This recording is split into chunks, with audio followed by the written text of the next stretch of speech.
Alexandria and Canova certainly aren't strangers to semifinal Saturday at the State B Amateur Baseball Tournament. The Angels saw their string of 5 straight title game appearances snapped last year, while the gang went all the way to win the championship. Winner Cologne standing in the way of the Angels' 6th trip to the ship in 7 years this afternoon.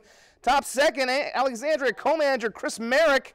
A good call by the manager to bat himself 6th in the lineup because he hits a solo home run, and his team's up 1-0. Bottom of the 4th, Dylan Lamley has an answer for winner Cologne. He belts one strong, long, and plenty on to tie things up at 1 apiece, and the Pheasants weren't done yet in the inning. With 2 outs, they get a rally going, and Kelly O'Brien bloops one into left field. That brings home the go-ahead run. They tack on one more to take a 3-1 lead. It stayed that way until the 7th inning. Peyton Smith, after the leadoff man reaches, hits one to deep left center. It keeps carrying all the way to the wall, and the runners, well, they got plenty of time to run around the bases. That triple makes it 3-2. They'd later tie it on another hit, and a little bit later in the inning, the bases are loaded with Merrick up again. I tell you, the manager keeps pushing all the right buttons and apparently swinging the biggest bat. That's a grand slam, and that would be the difference in the game as Alexandria's 6-run inning in the 7th puts them over the top 7-3. They're into the championship. Now in the evening, the defending champion Canova, hoping to fight off the weather and hot-hitting Garrettson. Good way to do that is put Derek Miller on the bump for the defending champs. He starts things with a strikeout, but Garrettson would step up their defense in the home half of the 1st inning with runners in scoring position for the gangs. Trey Creer, he lines one to short, flipped to second for the old-fashioned 6-4-3 twin killing to get out of the inning scoreless, and then that's when they decided, yeah, they need to go into a weather delay because the bad stuff that we're seeing right now was rolling in. This game has been suspended in the 1st inning, no score. Still trying to figure it out. They might try to resume it later tonight, or they might just have to play it tomorrow. We'll pass along an update on our social media pages when we get final word.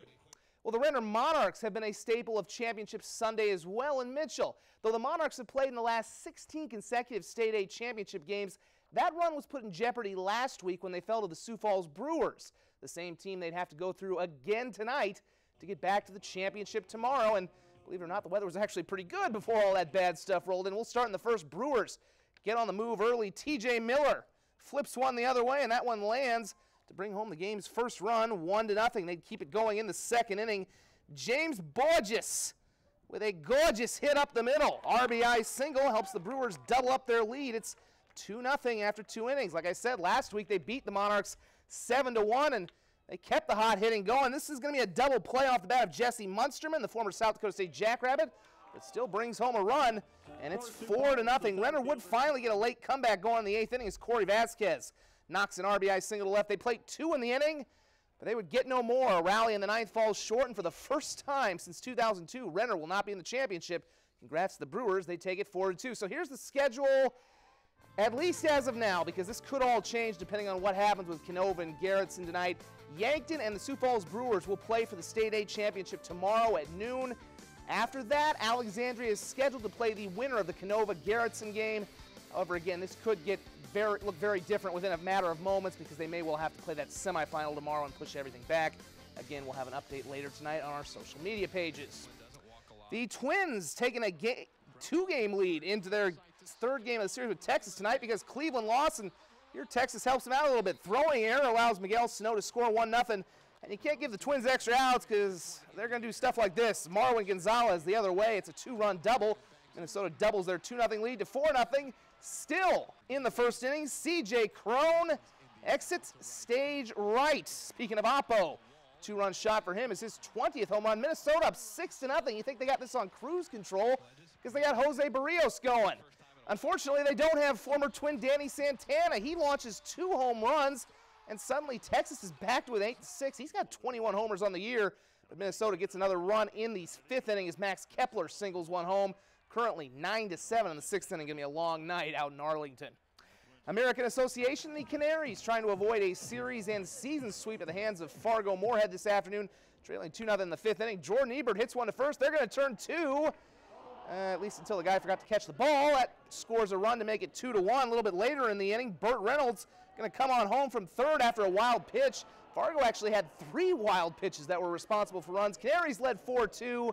They led by 7 runs yesterday and lost. So, Yeah, that wasn't going to hold up today either. It's Correll Prime with a 3-run home run. They score 8 runs in the 5th. And the Canaries go 0-7 against Fargo-Moorhead this year. They fall 14-6 back home against Cleburne tomorrow. Some good news for one member of the Canaries today. Infielder Andrew Ely is returning to affiliated ball after having his contract purchased by the Pittsburgh Pirates today. Ely hit .289 with 7 homers and 35 RBI, as well as 17 doubles and 2 triples in 78 games this year for Sioux Falls. He's the second Canary to get signed by a major league organization this year, joining Adrian Nieto, who signed with Miami Marlins in June. And finally, the University of South Dakota kicks off year 2 with Austin Simmons under center 2 weeks from today when they host Montana. Now, he threw for 3,100 yards and 18 touchdowns in his first full season as starter last year, and he certainly comes into his second season with more confidence. Not just from a playing standpoint, but from a leadership standpoint. I think it's so important as a quarterback in our system to be able to not just run the offense, but to lead the offense. And that's one of the areas where Austin's improved greatly. You learn a lot throughout the course of a year. And really just looking this year to build on top of that each and every week. Him having that little bit of experience too, he's come a long way from obviously from when I first got here. He's been building a lot. He's looking a lot more confident as well too. One more check on our stormy weather after the break.